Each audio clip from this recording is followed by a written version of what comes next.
Imagine you're slicing open an ancient tree to count its rings. Oh, sure. Yeah, like to see the rainy seasons and the droughts. Right, exactly. You expect to see wood. Right. It's a record of the environment. But now imagine doing that exact same thing with a solid piece of rock. Which is kind of hard to wrap your head around, honestly. It really is. You crack it open and you realize those concentric rings aren't just, geological accidents. They are actually holding millions of years of the Earth's absolute quietest, most stable energy. Yeah. So, welcome to today's deep dive. When most of us picture a healing crystal, we tend to visualize something very, domesticated. Domesticated is a great word for it. Right. We think of a perfectly polished stone sitting neatly in the palm of your hand, Mm-hmm. or maybe like a faceted gem that's been cut to symmetrical perfection for a piece of jewelry.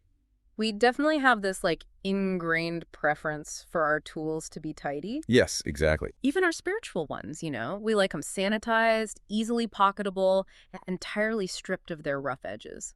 But stepping into the realm of stalactite-shaped crystals, it forces this entire paradigm shift in how we interact with the mineral kingdom. Because these formations are the exact opposite of domesticated. I mean, they are raw, jagged, gravity-assisted architectures formed deep underground. Totally wild and untamed. Right. And practitioners, they don't just put them on a shelf because they look pretty. They treat them as highly functional, heavy-duty spiritual technology. So our mission today is to decode why these untamed formations are considered the absolute heavyweights of the crystal world. And we've got some great material to work with today. We really do. We are pulling from this extensive, heavily researched article on the metaphysical properties of stalactite formations. We're cross-referencing that with the incredibly practical field notes from a source called Crystals by Rob. It is such a fascinating combination. You get this deep spiritual theory mixed with, real boots-on-the-ground application. For you listening, whether you're sitting in traffic right now, or maybe you're just juggling massive information overload from endless Zoom meetings, or you're simply diving deep into your own spiritual curiosity, we are going to explore how these wild crystals offer an iron-willed blueprint. A really necessary blueprint, frankly. Definitely. We are talking about finding radical balance, hyper-focus, and serious energetic protection in your everyday life. Yeah. And that power doesn't come from some magical spell. No, not at all. It is entirely dictated by their wild, natural geometry. Structure dictates function, right? Yeah. Especially here. I mean, before we can even touch on what these crystals do for your biofield, we have to look at their anatomy, because these are natural speleothems. Okay, let's define that for anyone who isn't a geologist. Mm-hmm. A speleothem is essentially just the scientific term for a mineral deposit formed in a cave. Right. We're talking about structures formed drop by drip over thousands and sometimes literally millions of years in these pitch-black limestone caves, or deep inside volcanic lava tubes, or mineralized hydrothermal veins. And that ultra-slow drip-by-drip formation is the critical factor. What's fascinating here is that because they grow through this slow gravitational accretion without any human interference, they retain this unfiltered, highly stable, completely organic frequency. Wow, yeah. Unfiltered is a good way to put it. Right, because they haven't been subjected to the trauma of massive industrial grinding. A lapidary machine hasn't forced them into some geometric ideal. They are just this pure record of subterranean stillness. And that physical anatomy is so specific. They have this strict vertical orientation. Yep. And running right down the center is this hollow water channel, and wrapping around that channel are those concentric growth rings we talked about. Then the entire outer shell is encrusted with sparkling crystalline druses, which is just a fancy way of saying hundreds of tiny outward-facing crystal points. Exactly. So bringing one of these into your environment is what practitioners call establishing homeostatic harmony. Homeostatic harmony. I like that. It's powerful. You are taking the raw, undisturbed equilibrium of a deep subterranean cave, right? An environment that hasn't changed its temperature or its energetic baseline in millennia. And you are broadcasting that primordial stability straight into your chaotic, modern living room. Okay, let's unpack this. Because that unique physical structure, the hollow tube down the middle combined with that spiky, multi-pointed outer shell, it isn't just a cool natural design. Oh, no, not at all. The sources actually describe it as an active energetic mechanism. They call it a multidimensional barrier, or to use Rob's brilliant terminology, a surge protector for the soul. I love that phrase. It acts as a mechanical filter for frequencies, basically, Physically, you have those outward projecting points all over the shell, and energetically, those points act as Okay, deflectors. so they're bouncing things away. Exactly. They scatter and bounce away negative or parasitic frequencies in a full 360-degree radius, which creates this highly defended pillar of light around your biofield. But simultaneously, the hollow central channel is performing an entirely different function. Oh, right. Because of the tube. Yeah, it takes immense cosmic energy entering your upper energetic centers and funnels it cleanly downward. They refer to this in the text as downstepping, right? Which makes so much sense. If you think about the power grid for your house, you can't just plug a toaster directly into a high voltage power line. No, it would completely explode. Right. You need a transformer to step that voltage down to a usable level. Rob notes that these stalactites do exactly that for your nervous system. They allow your physical wiring to handle massive influxes of spiritual or creative energy without blowing a fuse, without you becoming completely fried and burnt out. And different minerals will flavor that downstepping process too. Like a black tourmaline stalactite, for instance, specifically deflects psychic attacks and harsh environmental hostility. Okay, so highly protective. Right. But a smoky quartz stalactite operates differently. It's highly porous energetically, acting like an absorbent sponge for emotional static and tension in a room. Here's where it gets really interesting, though. If I know I'm walking into a toxic workplace or, I'm going to a family dinner that's guaranteed to be stressful, why can't I just grab a normal polished piece of black tourmaline and keep it in my pocket? That is the big question. Right. Like, why do I specifically need this jagged, heavy stalactite shape for protection? Well, that brings us to the mechanics of your aura, specifically the concept of vertical spiritual integration and toroidal balance. Toroidal meaning the donut-shaped energetic field that surrounds the human body, correct? Correct, yeah. The human biofield operates like a continuous flowing torus. Energy runs down the center of your body, out through the feet, up around your sides, and back into the crown of your head. Okay, I'm picturing it. So when you carry a tumbled, polished stone, the energetic field it emits is smooth and highly localized. It creates a gentle, localized buffer wherever it happens to be sitting. It is helpful, sure, but it's passive. A passive buffer. Okay. But a stalactite, because of that strict vertical growth and those dense concentric rings, acts like a high-pressure vertical stream of water. Oh, wow. So it's actively moving the energy, not just shielding a tiny pocket of it. It forcefully breaks through stubborn energetic damp in your system. While the tumbled stone gives you a nice little localized shield, the stalactite restores the symmetrical toroidal spin of your entire aura. That's a massive difference. It really is. It locks your vertical axis from the very top of your head to the soles of your feet directly into the Earth's grid. It's basically the difference between holding a tiny umbrella in a storm versus standing inside a reinforced concrete bunker with a massive lightning rod on the roof. That is a great visual. And because it acts as this robust surge protector, handling that massive vertical flow effortlessly, it naturally becomes the perfect tool for our next major concept in the sources, which they call the Great Connector. Yeah, because when your biofield is shielded by that 360-degree barrier and securely grounded by the central channel, your mental bandwidth is suddenly liberated. You're not fighting off static anymore. Exactly. The sources heavily emphasize that these stalactite formations are unparalleled at cutting through mental fog. They strip away intellectual overload and ego-driven distractions to just reveal the core truth of a situation. Rob actually compares it to a high-speed fiber optic cable. If you think about your body's energy centers, your chakras, the upper ones hold all your intuitive data, your big ideas, your spiritual concepts. It's the high-frequency stuff. Yeah. But the lower ones, specifically the root chakra, are what Rob calls the earthly hard drive. And most of us are suffering from a terrible connection between the two. Like, we are on spiritual dial-up. Oh, spiritual dial-up. That disconnect leads to the modern epidemics of being top-heavy or bottom-heavy, as the text says. Explain top-heavy versus bottom-heavy. So being top-heavy means your energy is trapped in your upper centers. You are overly anxious, stuck in your head, overthinking every interaction, and completely disconnected from your physical body. I feel like a lot of people can relate to that. Oh, absolutely. And then being bottom-heavy means you are bogged down in pure material stress, survival mode, and physical exhaustion, with basically zero access to higher intuition or creativity. So the stalactite's vertical axis is essentially a massive energetic elevator shaft. Yes, a perfect way to look at it. It ensures that all 7 chakras are actively talking to each other. The elevator is moving freely between floors instead of getting permanently stuck on, the anxiety floor. Or the burnout floor. Right. Rob goes so far as to call this formation the executive's choice, which is hilarious to picture. Like, imagine bringing a raw, jagged cave rock into a sterile, high-stakes corporate boardroom. I mean, it sounds funny, but it makes perfect sense when you look at the functionality. The dense geometry of those concentric rings acts as a high-powered lens.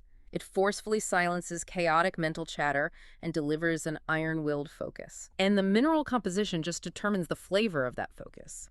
Like a fluorite stalactite delivers intense intellectual stamina, perfect for complex problem solving. Amethyst stalactites dissolve confusion and calm a racing, overwhelmed mind. And clear quartz acts as the universal amplifier, supercharging that vertical clarity. But, if we are creating this massive high-speed elevator shaft that forces energy all the way down to the root, we inevitably have to talk about what happens when you reach the basement. Oh, boy. Yeah. Connecting the higher mind to the physical body doesn't just, organize your daily to-do list. It actually forces you to confront your emotional foundations. Yeah, if we connect this to the bigger picture, you literally cannot manifest big dreams or maintain high-level focus if your energetic basement is filled with unresolved trauma. It makes total sense. Right. Many people are intellectually brilliant but lack the grounding to execute their ideas because their root system is damaged. So by forcing higher concepts down through that central vertical channel, the stalactite provides a structural foundation that Rob beautifully describes as being as strong as the stars are bright. That imagery is incredible, as strong as the stars are bright. But, building a foundation that strong requires some serious demolition first. It's not a gentle process. No.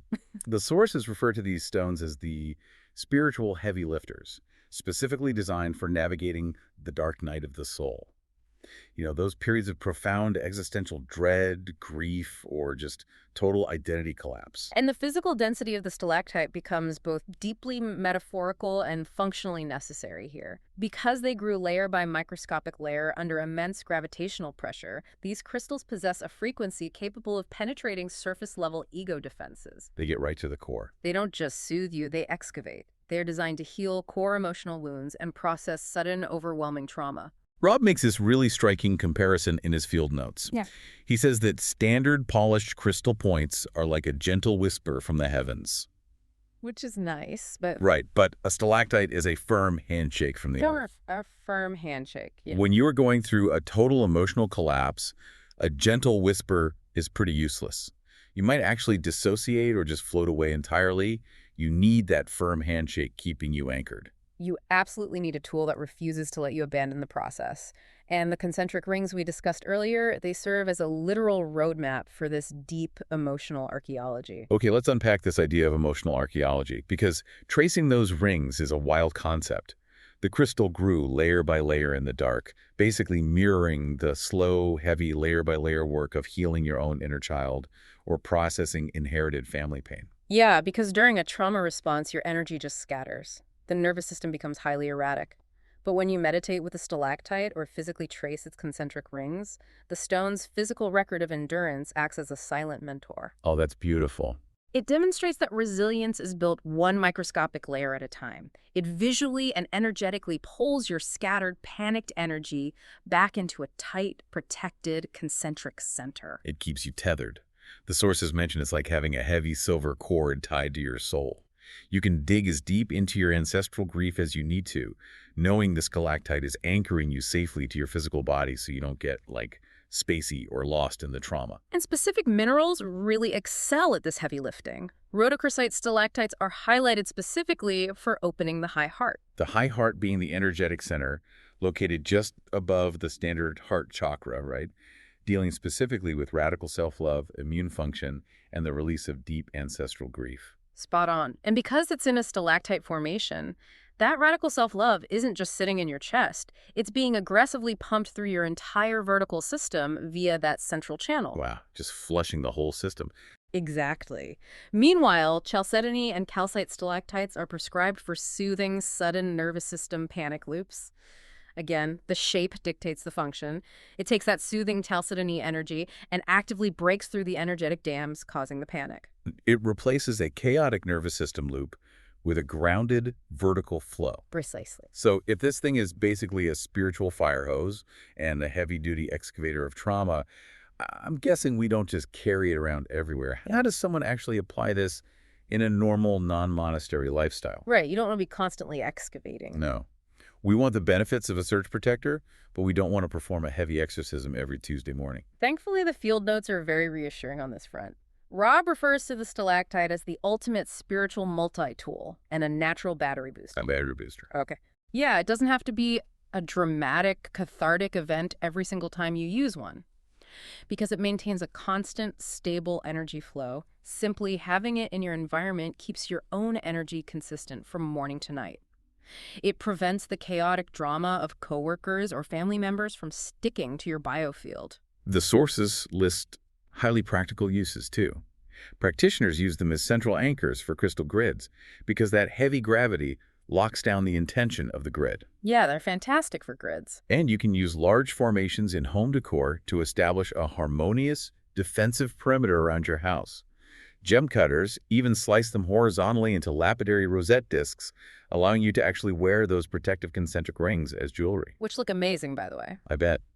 You can even place weather-resistant ones in the soil of your houseplants to vitalize their growth cycle by grounding the ambient energy of the room. However, and this is really important, there is a strict critical warning in the literature for anyone looking to use these practically. Right, the warning. Because of how they form in caves, stalactites frequently contain highly delicate minerals. We're talking elements like calcite, aragonite, or very thin, brittle shells of chalcedony. And then there's that hollow internal water channel we keep mentioning. Exactly. That central tube can easily harbor trace elements, dirt, or loose particulate from the cave. Because of this structural reality, the sources are absolutely adamant. Stalactites must only be used for indirect gem elixirs. So no dropping them in your water bottle. Never. You never place them directly into your drinking water to infuse it, as the water can easily dissolve the delicate minerals or release trapped, potentially harmful particulate right into your drink. So what does this all mean? I have to pause and play devil's advocate here for a second. Go for it. We have spent this entire deep dive establishing that this crystal is the ultimate heavy lifter of the mineral world. It has an unbreakable iron will. It survived the dark night of the soul. Yet the sources give this glaring warning that it's too fragile to even be washed vigorously or put in a glass of water.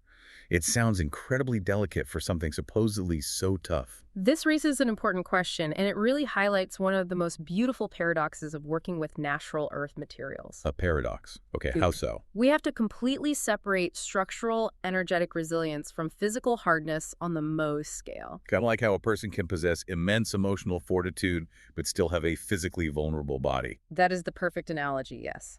Energetically, the stalactite is an absolute fortress. It commands the space, it grounds high voltage, and it deflects psychic debris. But physically, it was formed drop by drop in a highly sheltered, totally undisturbed cave over millions of years. Right, it was safe in the dark. It wasn't forged in the crushing, violent pressure of a tectonic fault line like a diamond or a sapphire.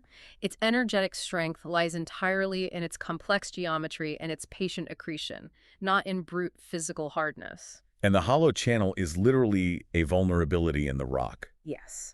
And the vulnerability of those hollow channels, the delicate trace elements inside them, is exactly what allows the formation to conduct such massive high-frequency energy. Right.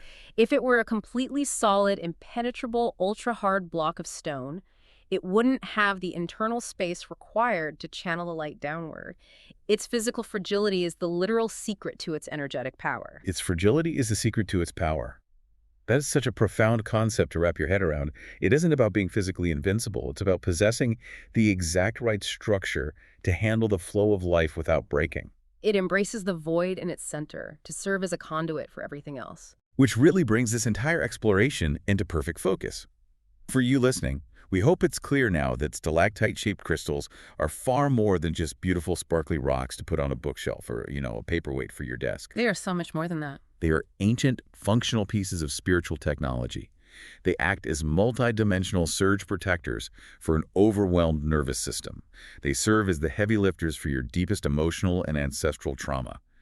And they are the great connectors, designed to bring profound homeostasis and iron-willed vertical alignment to an overloaded, chaotic life. They truly stand as a testament to the power of extreme patience, sacred geometry, and the deep, silent intelligence of the Earth itself. And as we wrap up today's deep dive, we want to leave you with a final thought to mull over.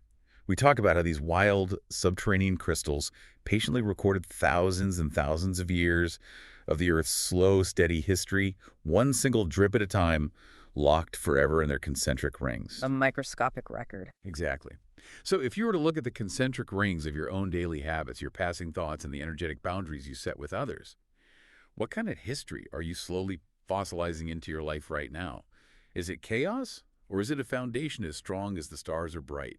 Something to think about. Until next time.